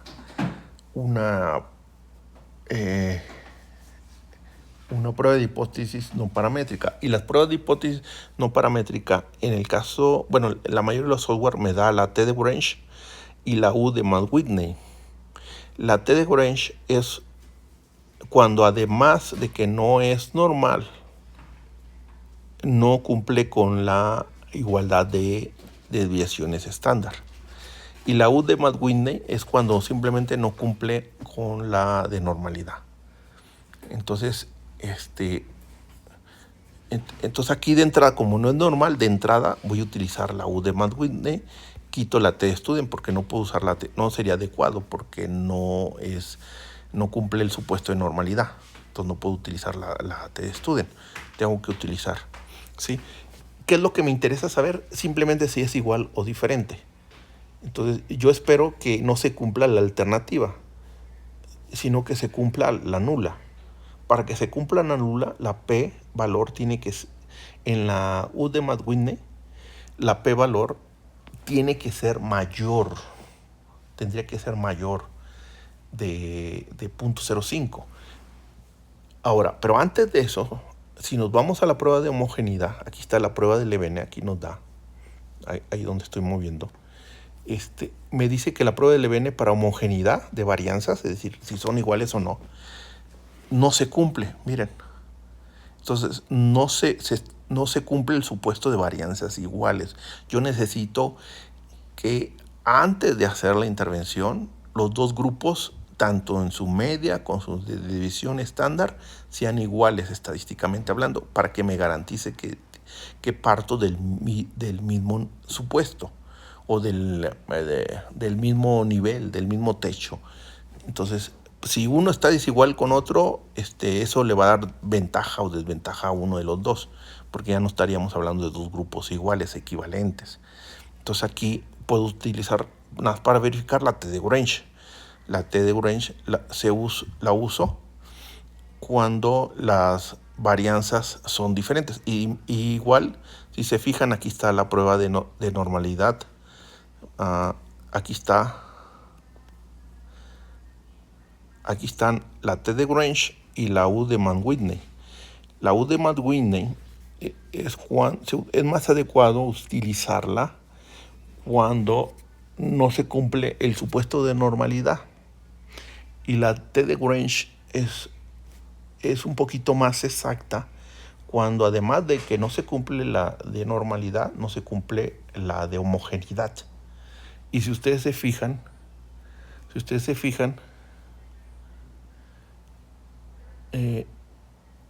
nos da punto 294 y punto 434. ¿Qué significa eso? Que la mediana del grupo 1 es igual a la mediana del grupo 2. Si ustedes se fijan, es igual. ¿Por qué? Porque el p-valor es mayor que 0.05. Por lo tanto, al ser mayor que 0.05, sí, las medias son iguales. Sin embargo, aunque sí se cumple que las medianas son iguales, la homogeneidad no se cumple. Estamos violando la homogeneidad. ¿Qué significa en la práctica eso? Significa que pudiera ser que si tengo una distribución, por ejemplo, te las voy a medio dibujar ahí. Tal vez pudiera ser que la media del grupo 1, déjenme, me regreso acá. Vamos a ver qué. Pudiera ser que, pues sí, tengo el grupo 1 ahí. Voy a cambiar de color. Y el grupo 2. Y aquí la mediana. Y el grupo 2, pues sí, estadísticamente a lo mejor es igual. A lo mejor es igual. A lo mejor el otro grupo es así. Pero ¿qué pasa? A lo mejor el otro está más flaquita. ¿Por qué? Porque la desviación estándar no cuadra. Entonces, pues sí, a lo mejor sí sale así. Pero la desviación estándar es así. Yo necesito que prácticamente las dos se empalmen. ¿Y cómo garantizo que se empalmen? Que la desviación estándar sea igual a la de... Y la media o la mediana en este caso, sean iguales. Este supuesto sí se cumple, pero este ya no se cumple. ¿Cómo hago eso? Puede ser que con una de las dos que no se cumple, ya no estamos hablando de grupos iguales. Entonces, ¿cómo le hago? ¿Cómo hacemos? Hay una forma de hacerlo. Hay varias, pero una de las más comunes, aquí tengo es miren. Es Esta es la más común. Sí. Es la más común que vamos a tener. Es la más común. Sí. es para lo que hacemos es nivelamos los dos grupos. Lo que vamos a hacer es vamos a asignar tres puntajes a los grupos. Vamos a poner tres puntajes, uno bajo, uno medio y uno alto. Entonces, lo que hacemos es mezclamos los dos grupos. Yo tengo aquí los dos grupos, los mezclamos y en conjunto voy a sacar la media y voy a sacar la desviación estándar. Bueno, este es de la población, realmente tendría que ser así. Y la desviación estándar. Voy a sacar estos dos datos de la muestra. Los voy a sacar. Y entonces voy a separar y voy a tener una distribución. Entonces voy a partir como que la distribución en tres partes. Una parte central, una parte central que va a estar así, más o menos así. Una parte baja, que va a estar así. Y una parte alta, que va a estar así, que es lo que estamos viendo. La parte alta es esta. La parte central es esta. Y la parte baja es esta. Entonces, como que son los burritos, los medios inteligentes y los inteligentes. Así, ¿no? Más o menos. Entonces, en un análisis de educación, en particular de educación, en educación, entonces la idea es homogenizarla, o sea, agarrar uno o dos de esas secciones. Entonces podríamos tal vez agarrar esta y quitar la alta. Esta la quitamos. Esta la podríamos quitar. ¿Por qué? Porque son la gente más inteligente. La gente que es muy dedicada, el estudiante muy dedicado, ahí se aplica el dicho, el perico donde quieres verde. Entonces, ahí no importa si el profesor es bueno o malo, si la metodología es buena o mala. Esos canijos aprenden porque aprenden y esos cuates hasta les aburre los profesores si son buenos.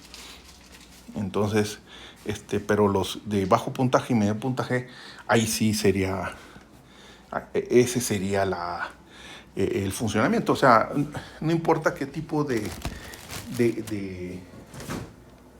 enseñanza le des a una persona de un puntaje alto, ellos te van a rendir. Son gente que va a responder en cualquier situación, con cualquier profesor, con cualquier metodología solitos. Ellos siempre van a rendir. Entonces lo que podemos usar es tomar el puntaje bajo y medio. ¿De qué depende? Depende del investigador, o sea, del criterio que tú tomes. Algunos tal vez quiten el bajo y el alto y se queden con el medio. Otros se queden con el bajo y quiten medio alto. Otros se queden con el medio y alto y quiten el bajo. En nuestro caso vamos a quitar el alto y nos vamos a quedar con los bajos. Vamos a quedarnos con los bajos. Entonces vamos a volver a hacer este análisis. Nos vamos a quedar con los percentiles de los dos primeros tercios. Y entonces vamos a quitar los que mejor aprovechamiento tengan. Y no es que los corramos del salón, simplemente cuando termine el estudio son los que vamos a tomar en cuenta. Y los de puntaje alto a lo mejor los tomamos en cuenta, pero nada más para otros análisis. Pero seguramente van a salir excelente en ambos grupos. Entonces lo que nos interesa es los que tienen rendimiento bajo y medio, no los altos en la cuestión de educación. En otros podría ser otra cosa, ¿no? Depende el caso, pero ese es un criterio que tiene que tomar el investigador. Y la idea es dejar nada más puntaje bajo y medio y quitar los puntajes altos, ¿sí? Y hay que pues sí, hay que, ¿cómo se dice? Sí, hay que dar las razones, hay que dar la justificación de por qué eso. Entonces, podríamos decir que los altos, hay que quitarlos. Entonces, hay que quitar y homogenizamos, ¿no? Y vamos a homogenizar. Vamos a quitar quitamos, quitamos y nos vamos a quedar con estos dos. Y entonces vamos a homogenizar y seguramente vamos a nivelar. Entonces tenemos que encontrar la forma. Si no logramos nivelar, nos podríamos quedar con los bajos o con los medios, pero sería reducir mucho lo que es nuestros datos, ¿no? Entonces aquí seguramente ya vamos a meter a la desviación la desviación estándar. Bueno, vamos a hacerlo. Entonces voy a abrir Jamovi. Voy a abrir Jamovi. ¿Dónde está Jamovi? Aquí está. Me voy a ir a... Voy a hacer una exploración descriptiva. Voy a actualizar. Creo que ya perdió aquí.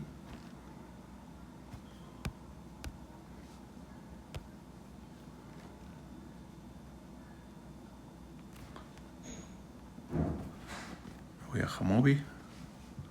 Déjenme abrir de nuevo el archivo para copiar. Sí. Entonces, este que ven aquí, identificar los rangos de los niveles iniciales, esta es una forma de hacerlo. Hay varias que pueden encontrar ahí en internet o en los libros de texto. Es la que yo voy a usar ahorita.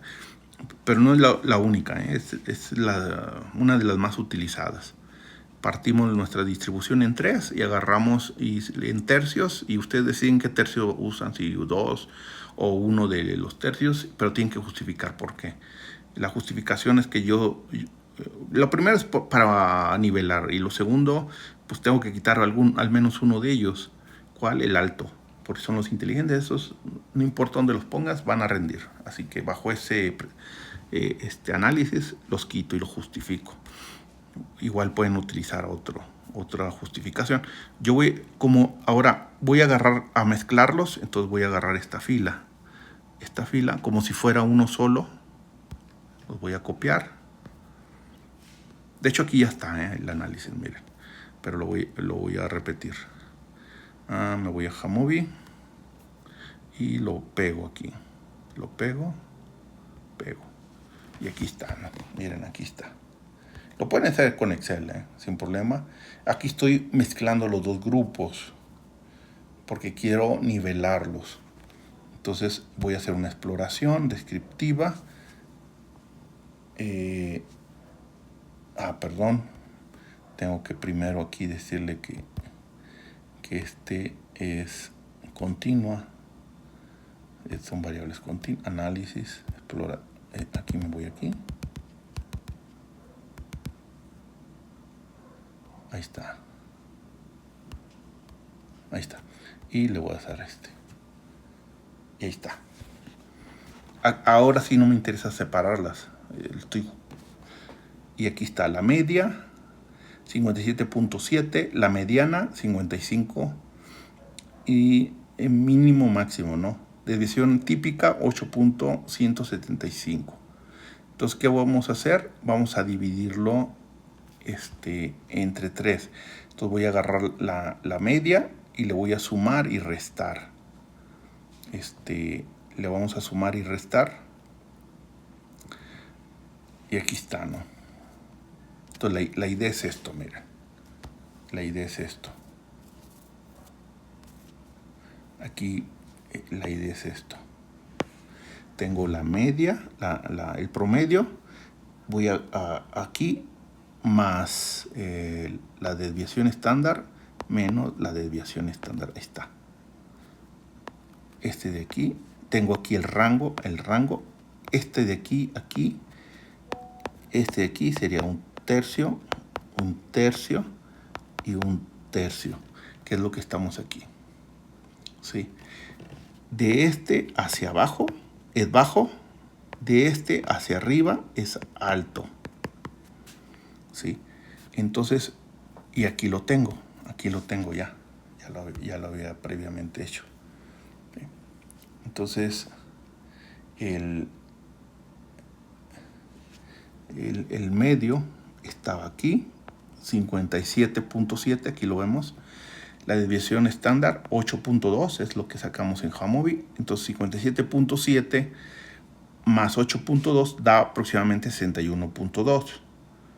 ¿Sí? Lo podemos cerrar a 62. Ese sería de ahí hacia arriba sería alto. Y esta es la media, menos una desviación estándar sería 53.6, lo cerramos a 54. Y de ahí, aquí está, ¿sí? En la media más una desviación estándar, 62. La media menos una desviación estándar, 54. Ese es el medio. Abajo de 54, todo lo que sea menor a 54 es bajo. Todo lo que sea mayor, no igual, mayor a 62 sería alto. Entonces tengo mi lista aquí, que ya lo hice. Tengo mi lista, miren, aquí está. Bajo, bajo, alto, bajo, según la tablita, bajo, bajo, alto, alto, alto. ¿Qué voy a hacer? Donde esté alto, lo voy a borrar. Este ya no lo tomo en cuenta. No lo puedo sacar del grupo, si no me van a mandar a derechos humanos. Y falta que el director quiera, ¿no? Si es un estudio de una secundaria. Entonces, ¿cómo cierro esto? Déjenme cerrar esto. Aquí está. Ahí está. Y de aquí brinco con esto. Y ahora voy a trabajar con estos puntajes que ven aquí. Estos ahora son, si se fijan, ya desaparecieron los altos. Los saqué. ¿Cuál es la intención? Nivelar los dos grupos.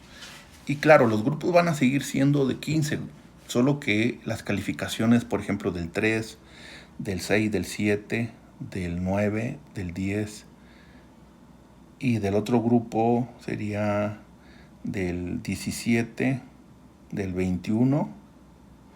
Este de aquí es 24. Este debería ser 24. Está mal. 54. 23. Aquí está. 24. No, es 25. Este es 25. Este es 25. Este es 25. Pero bueno, equivocado. Y entonces ahora estos son mis dos. Estos dos ahora es mi grupo. Y con estos voy a analizarlos. Hago la intervención, claro, a los 15 grupos.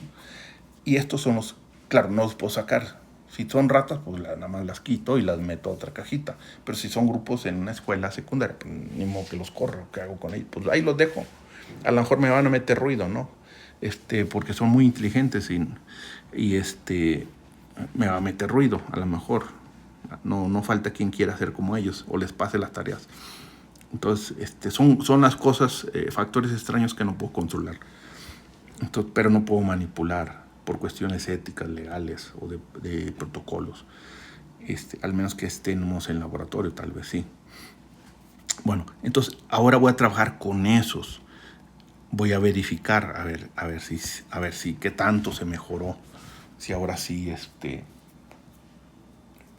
los grupos ya los homogenicé. Sí, y ya los homogenicé. Vamos a analizarlo. Me voy a ir a Jamovi. Me voy a datos. Lo voy a poner aquí en esta columna. En la columna 2. Lo voy a pegar. Ahí está. Bueno, ahí está. Es la C. Sería la C. Me interesa la C. Es aquí. Es continua. La B es el grupo. Y ya reduje, miren. Ya reduje. Lo voy a cerrar. De hecho, son 9. En uno y en otro son 1, 2, 3, 4, 5, 6, 7, 8, 9, 10. En un grupo voy a tomar en cuenta nada más 10 y en otro grupo 9. ¿Y cuál es lo que espero de ellos? Y voy a volver a hacer el análisis. Voy a hacer el análisis. Voy a hacer el análisis directamente. voy a hacer ya la T-Student, para muestras independientes, lo voy a hacer ya directo. En este caso sería C y la B es la agrupación. Y aquí está, miren. La T-Student bueno, primero la prueba de normalidad. Deja ver si la normalidad me mejoró. Es prueba de normalidad, sigue siendo no normal porque es abajo de 0.05. La prueba de Shapiro-Wilk abajo de... Vamos a ver si homogeneidad se mejoró. Miren, ya mejoró la homogeneidad. En el anterior supuesto no era homogéneo. Ahora ya, al menos ya tengo que la desviación estándar es igual. Entonces sí funcionó el método. Sí funcionó. Habrá otros métodos, pero este es uno. Entonces ahora un valor P, valor mayor de 0.05, sugiere que se cumple el supuesto de varianzas iguales. Entonces este ya lo cumple. Entonces la T-Student, por no ser homogéneo, por no ser normal, no puedo usar la T-Student. La U de Mann-Whitney es la más adecuada. Me voy a la prueba de Mann-Whitney. La alternativa es que el grupo 1 es diferente al grupo 2. La nula, por tanto, es que el grupo 1 es igual al grupo 2. Si P valor es mayor que 0.05, los grupos son iguales. Y entonces ya se cumple, miren, ya lo cumplimos. Ya nivelamos nuestros grupos sin haber hecho una intervención sobre el grupo. O sea, esa es la forma en que se hace la nivelación. ¿Y cuándo tengo que hacer esa nivelación? Antes de iniciar mi experimento. Bueno, igual puedo hacerlo después si quiero, pero es mejor hacerlo antes de iniciar. Entonces, si ustedes van a hacer un experimento cuasi experimental, o de este tipo, aunque sea experimental verdadero, tienen que asegurarse de que los grupos que van a analizar son iguales. Tanto la varianza como la media o la mediana, dependiendo si es paramétrico o no paramétrico. En este caso, la U de Mann-Whitney es para analizar, es la hipótesis, la prueba de hipótesis cuando analizamos dos grupos independientes. No el mismo grupo, que es el preexperimental.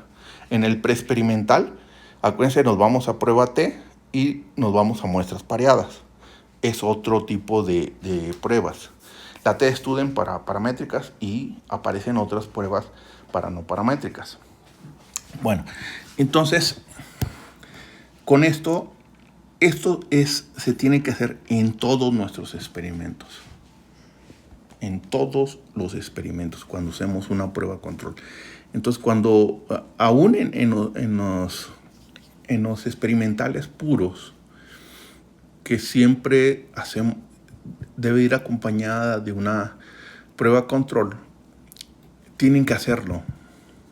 Entonces, cuando ustedes tienen una muestra y le van a hacer una intervención, independientemente si es factorial, el tipo de experimento que vayan a hacer, independientemente,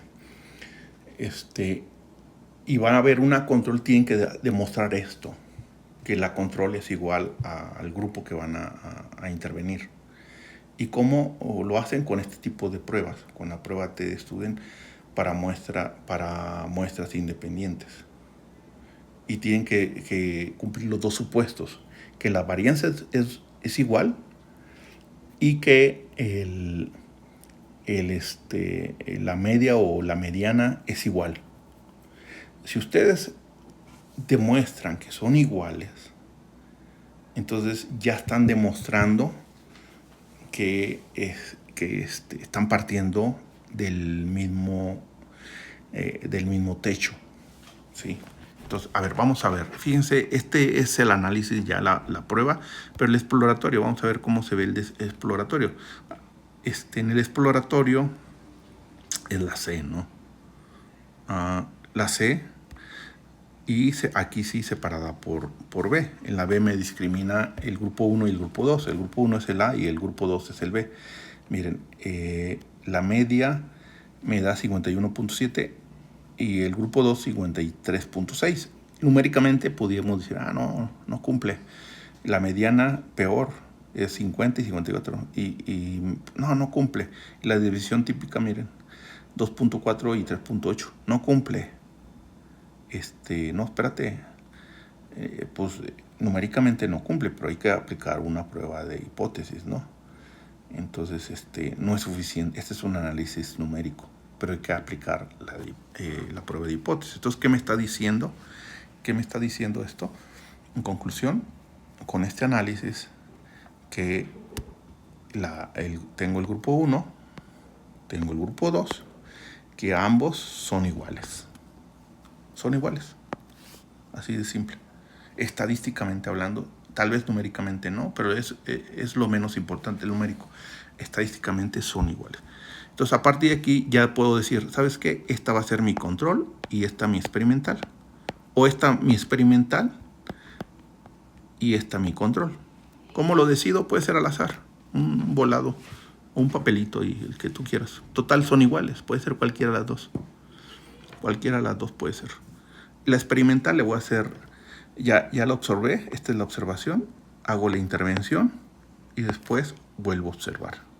¿Qué espero en observar? Aquí sí esperaría que se modificara, que fuera diferente. A lo mejor la desviación estándar sea igual ya no interesa. Lo que más me interesa es que sean diferentes. Ahí sí me interesa que sean diferentes. Sí. Pero bueno, entonces lo dejamos hasta esta parte. Hasta esta parte. Fíjense, esta parte lo dejamos. La pregunta es, ¿cuánto se tardó el investigador? Si tardó, tal vez, para empezar, esperar que se formen los grupos, aplicar los exámenes, motivar a los alumnos para que lo contesten. O sea, no es tan fácil, ¿no? Diseñar los sistemas de medición. Entonces, ¿cuánto nos tardamos en el análisis estadístico? ¿Qué será? ¿Media hora? A lo mejor 10 minutos. Y todavía no empezamos, ¿eh? Entonces, ¿qué es más importante? Los dos son importantes, el análisis estadístico y la experimentación. Con la experimentación es lo más importante, pero sin el análisis estadístico no tendría sentido, porque ¿cómo demostramos que lo que decimos es cierto? O que los dos grupos son iguales. Necesitamos la estadística, entonces tiene que ir acompañado uno del otro. Tenemos que hacer un buen experimento, pero a la vez aplicar adecuadamente las herramientas. Sí, y no desgastarnos, para eso hay los software, pero sí estar siempre presente. O sea, van a hacer un experimento, ya saben que tienen que partir. Si va a ser cuasi experimental hacia arriba, tienen que partir del hecho de que tiene que ir acompañada una prueba de control. Y esa prueba de control tienen que partir del mismo supuesto, del mismo techo. Entonces tenemos que hacer lo que es el análisis de si están niveladas o no. Si no lo están, ¿qué significa que no lo estén? Que al menos o la media o la desviación estándar no son iguales. O las dos o al menos una de ellas. Y hay que hacer eso. Habrá ocasiones en que por naturaleza el experimento sea bien difícil que las dos cuadren. Bueno, ya. Entonces de ahí partimos y esperemos que la diferencia después de la observación de la intervención sea muy grande. Entonces ahí ya no importaría si medio cuadran o no cuadran. O sea, por ejemplo, si yo tengo algo, ¿no? Y me da un número 5 y luego 5 y el otro 6, pues no coincide.